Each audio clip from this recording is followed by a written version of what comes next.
What's good with it in the hood with it? Welcome back to the collective clips where you already know the gun's about to get it in. Das, das, das, right? That's what she said the other night. She was, what does das mean? I said, do you feel it? You want to touch it? You want to touch it? You want to touch it? Right? She touched it, all right.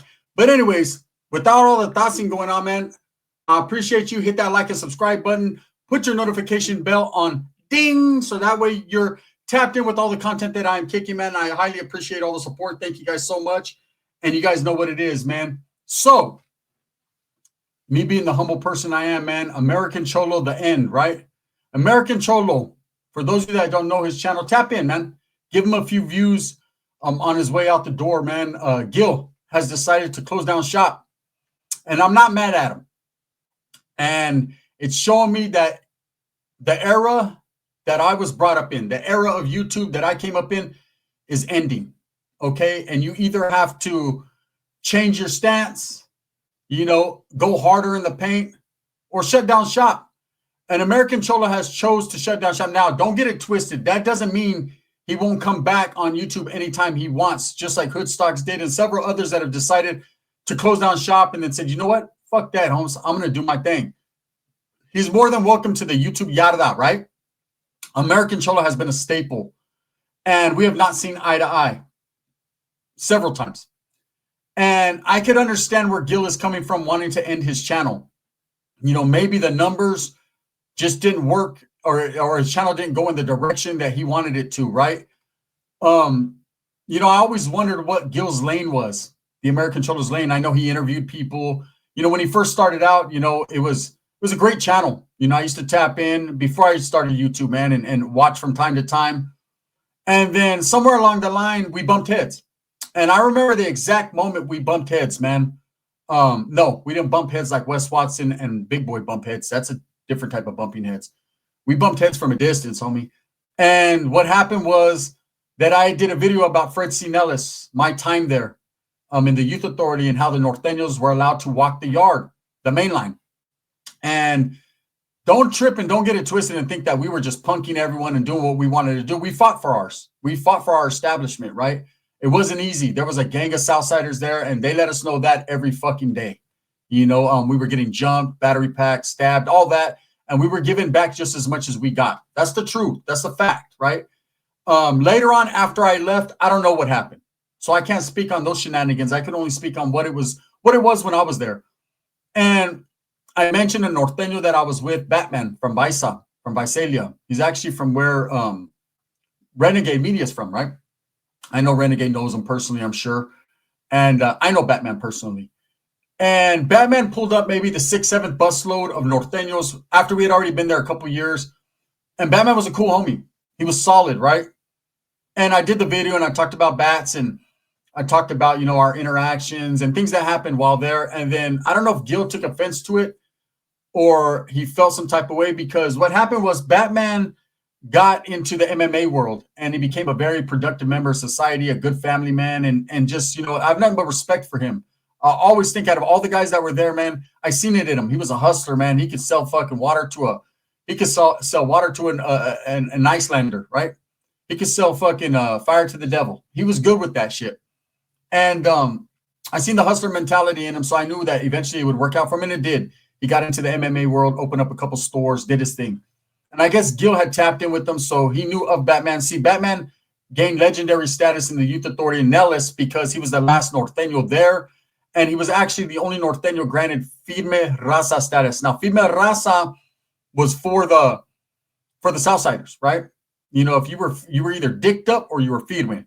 If you were firme raza and you were in a leva and you weren't dicked up, then that meant that you were allowed to, participate in all the shenanigans, all the, the reindeer games. And for whatever reason, they decided to make Batman firme raza. So when I told my stories, Gil took offense to it for some reason, the way I was telling my stories, and we kind of bumped heads. He went in on me a little bit. I retaliated. It was what it was back in them days. I never hated Gil. Never have, never will, right? Didn't agree with them, didn't see eye to eye with them, because I felt that, this persona that he was putting on, acting a certain way, you guys could see the thumbnail. It's different in real life, like in real life, he's actually a cool dude.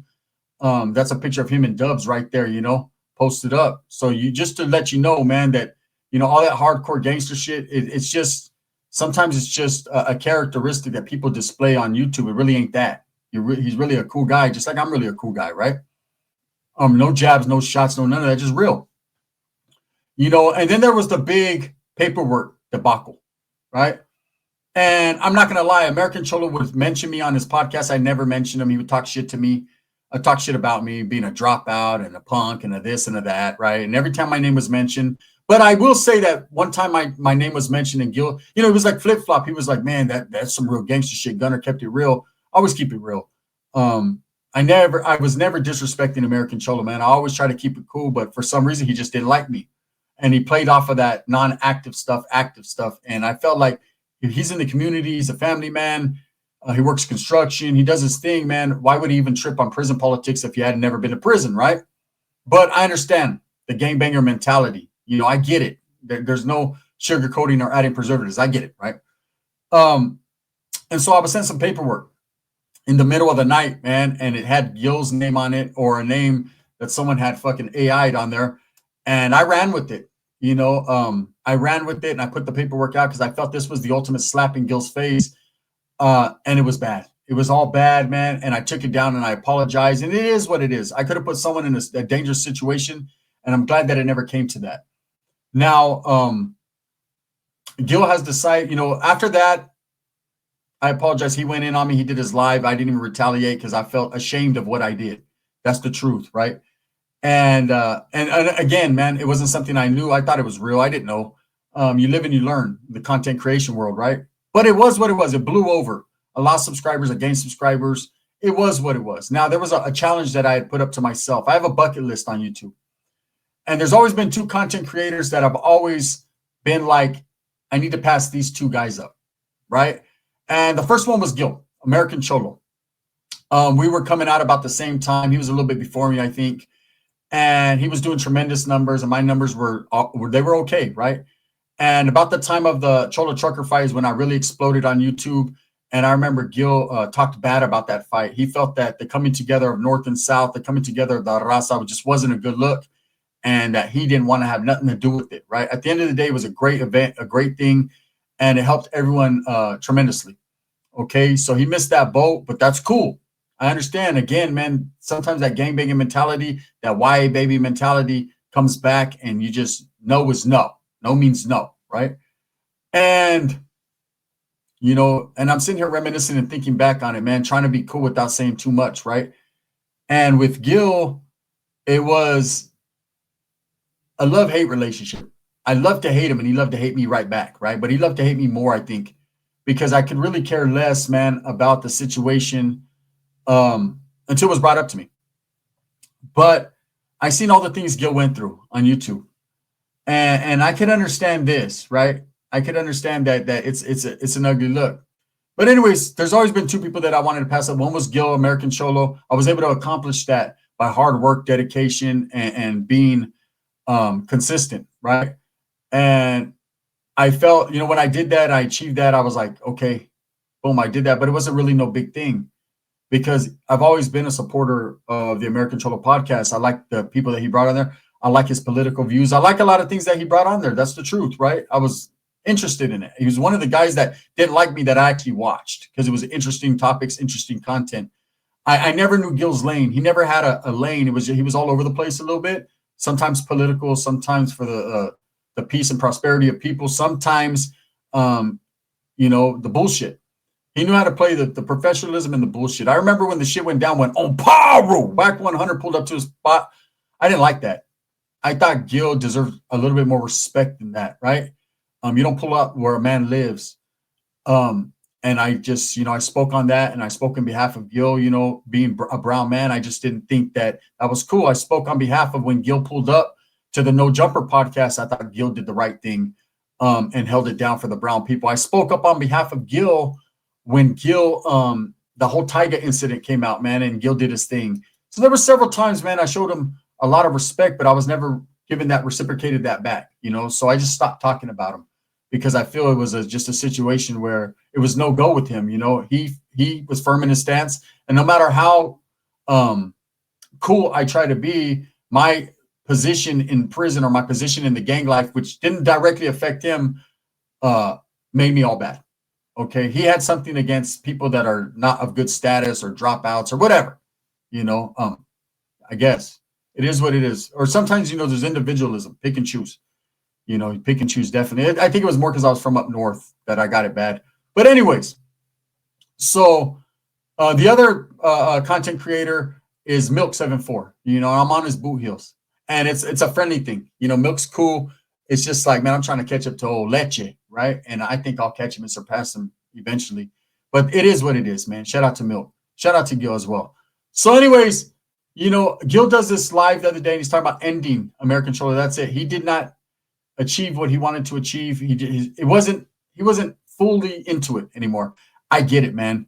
In the YouTube content creator world, especially the prison genre, which we all kind of got thrown into, or the gang genre, or whatever it's called, there's a lot of bullshit that goes on behind the scenes. There's a lot of fucking politicking and a lot of merry-go-round shit that goes on. And it gets real life. I mean, you had actually some dude pull up to Gil's house. You had the incident where Norby's pulled up to his podcast, man, and allegedly fucking Gil put tips on him. You had a lot of things in real life time that Gil's had to deal with, right? Falling out with old friends, just a lot of different things. And I understand it. And I believe the downfall, man, and this is the truth. I believe that Gil was doing his thing. His numbers weren't as impressive as they used to be. People move on. Times change. Even my numbers are not the greatest, right? But I still do what I do.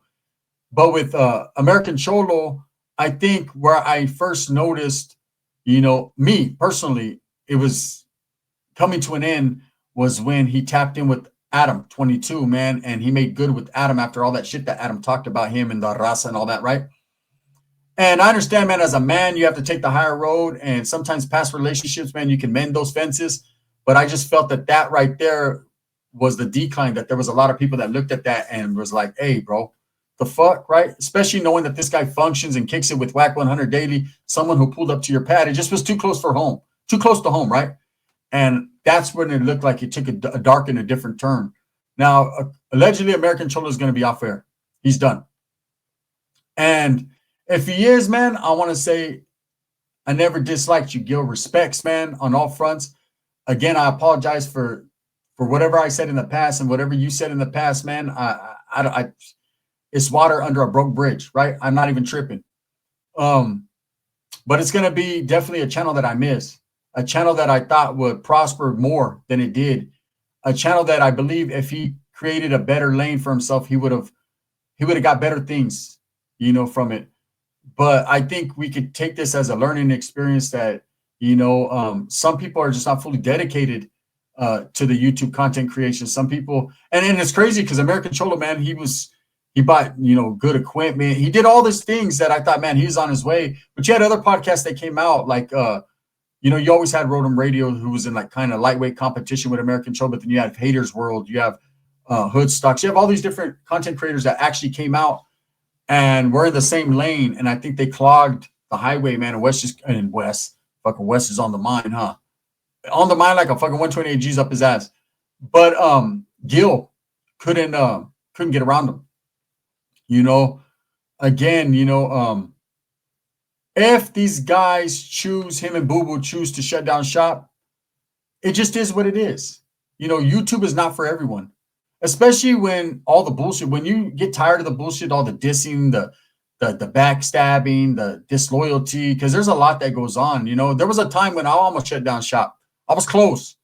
I was close after my first channel got shut down, and for whatever reason, I was disgruntled. I was upset, because all the hard work I put in establishing my brand and building my channel and the content, I lost it all. But I fought back, right? Because there's no way I'm going to let any program, person, or anything dictate what I do. I stopped that a long time ago. I did that for a lot of years, right? I respect those that are in position to do that. But at the same time, I got to run my own show, right? That's just how that goes to the end. And I think American Cholo is going out on a good note. He announced it, he made light of it. But I know it has to hurt. It has to hurt because that's his brand. He built it. And like I said, man, this could be just a ploy. There's different reasons. It could be a ploy. It could either be he's tired and he's just tired of the bullshit and it's just not making the money or getting the clout or whatever that he was after, right? And I don't know that man, so I don't know what he was chasing. Again, it could be a situation where it's just not worth his time anymore. He's got bigger and better things to do. Or it could be a situation where, someone got at him and feels a certain way. There's always a different scenario, whatever you want to choose and pick and believe, it's something, right? But I tend to believe that it's just Gil moving on. It's a new phase in life. And again, don't, for those that are American Cholo fans, he could come back, right? A lot of these guys say that they're going to retire and they come back. I remember, like I said, I was close. And I was just the thing that stopped me from ending. And there's times even now when I'm just like, fuck, I'm tired of doing content. I do it every day, put out 3-4 videos a day. And then I take a couple of days off and people are at me, blowing me up like, bro, what's up? What's up? And it's not that I don't have the stories to tell. It's not that I don't have the personality to carry it out. It's not that I don't want to. Sometimes, man, life pulls you in different directions and I'm tired, right? I got family, I got kids, I'm a single father. I'm trying to do the best I can. I do a lot for my community. I look out for people, the homeless. Like I do things that I don't put on blast and I'm tired, right? But at the end of the day, I understand my brand is my brand. And in order to continue that, I have to do me. And so I do. So I wanted to say, man, shout out to American Cholo for at least letting people know and not just disappearing, letting people know like, hey, man, this is it. And what's the true reason? What do you guys think? What's the reason behind it? Again, there's no love lost between me and Gil. In fact, I said a long time ago, man, when he bought all that fancy equipment, I was like, I'm going to beat you in numbers on a cricket phone. And I did. Right. And that's not to take nothing away from him because he has great content, great interaction with his guests. But there was a lot of times where people didn't like his persona because they felt that it was a little egotistical. Right. Me, I never felt that way about Gil, man. I seen him as raza, that's paving the way for other people, the younger generation, to get in the mix, so he's entitled to do what he wants. But at the end of the day, there's always going to be people judgmental, people that are going to judge him like, why announce it? Just do it. No, that man has earned his right and his place at the table on YouTube, man, to go out on his shield and to do what he does. So with that being said, this is going to be a quick one, man. Thumbs up or thumbs down. Heavy is the head that wears the crown. I want to say respects to Gil, respects to Boo Boo, man. You left your legacy. Your videos are always going to be on YouTube unless you take them down. And I never hated you, Gil. You just hated me for whatever reason. You said, I'll never fuck with a dropout. I'll never fuck with someone that's not in good standings. I'll never do that, right? Okay. I respect it. The gun. Bang, bang.